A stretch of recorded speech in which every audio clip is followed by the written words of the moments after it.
Ahoj, v tomto videu si ukážeme, ako jednoducho viete importovať doklady vo formáte isdoc do Money.s 3 a rovnako ako doklady v tomto formáte viete z Money.s 3 exportovať. Najprv si vysvetlíme, čo je to isdoc. Isdoc je československý formát elektronického dokumentu, na ktorom sa zhodli výrobcovia ekonomických programov. Slúži na univerzálnu výmenu dokladov medzi rôznymi systémami. Takže z jedného systému, napríklad Money.s 3, vy exportujete vystavenú faktúru a tu bez problémov naimportujete do druhého systému ako faktúru prijatú. Vyexportovať faktúru vo formáte isdoc z Money.s 3 je veľmi jednoduché. V zozname vystavených faktúr klikneme na faktúru, ktorú chceme exportovať a potom klikneme vpravo hore na tlačidlo isdoc export. Otvorí sa sprievodca, kde vieme zmeniť cestu, kde sa budú súbory exportovať.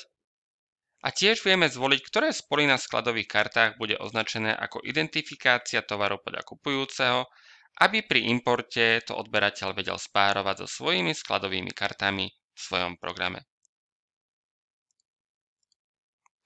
V ďalšom kroku vieme zvoliť, aby sa do exportného súboru pripojilo aj PDF, aby bolo možné aj vizuálne pozrieť, čo je obsahom faktúry. A export dokončíme tlačidlom dokončiť. Program ponúkne otvorenie miesta, kde súbory vyexportoval. Podľa toho, či sme dali priložiť PDF alebo nie, tak bude prípona súboru isdoc.x alebo len isdoc v prípade, ak PDF nie je pripojené. Daný vyexportovaný súbor môžeme otvoriť. Automaticky sa otvorí v súbore isdoc reader, ktorý je súčasťou inštalácie Money.s 3 alebo sa dá nezávisle stiahnuť na webe. V isdoc readeri vidíme údaje z faktúry alebo môžeme otvoriť aj priložené PDF. Druhá možnosť, ako exportovať faktúry vo formáte isdoc, je rovno ju odoslať mailom. Viete si voliť, či pôjde len o samostatné PDF, alebo sa vyexportuje PDF aj samostatný súbor isdoc.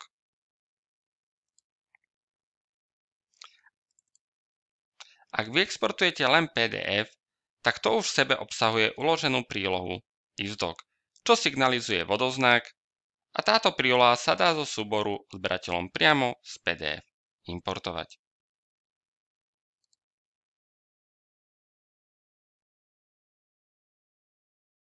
Obdobne to funguje, ak vám niekto doručí faktúru vo formáte isdoc, či už ako samostatný súbor, alebo ako súčasť PDF, kde viete import vyvolať z príloh.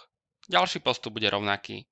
Buď si v Money.s 3 v zozname prijatých faktúr kliknete vpravo hore na tlačidlo isdoc import a vyhľadáte daný súbor a spustíte jeho import, alebo oveľa jednoduchšie kliknete na požadovaný súbor alebo prílohu v PDF a import sa spustí automaticky.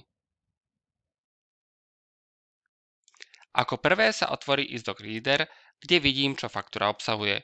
A ak je všetko v poriadku, tak tlačidlom importovať do Money spustíte import a vyvolá sa sprievodca importom.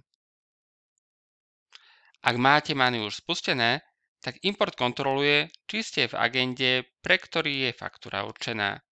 Vidíme, že v našom prípade nie, je tam rozdielne IČO. Ak Money spustené nie je, tak sa otvorí správna agenda a bude sa importovať priamo do nej. My aj napriek tomu, že sme v nesprávnej agende, budeme pokračovať. Vieme sa rozhodnúť, čo s položkami, či ich pridávať ako nové skladové karty, alebo ich importovať ako neskladové. Ak majú vznikať skladové karty, tak musíte vybrať sklad. V poslednom kroku zvolíme typ faktúry, takže vzor s prednastavenými údajmi ako číslovanie a zaúčtovanie, prípadne typ skladového dokladu, ktorý vzniká na pozadí. Tiež môžeme zvoliť, či sa to má importovať dávkovo, alebo chcem doklad pre uložením ešte vidieť a potvrdiť.